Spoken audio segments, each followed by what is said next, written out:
What is up guys, welcome to a brand new video of Absolute Digital. In this video I will show you how you can change your brush size on Snapchat. So let's start this video by launching the Snapchat app. When the app is launched, all you have to do is click the picture you want.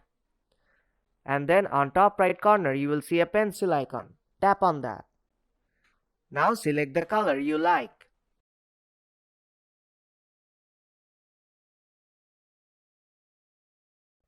Now I'll just stroke on the screen.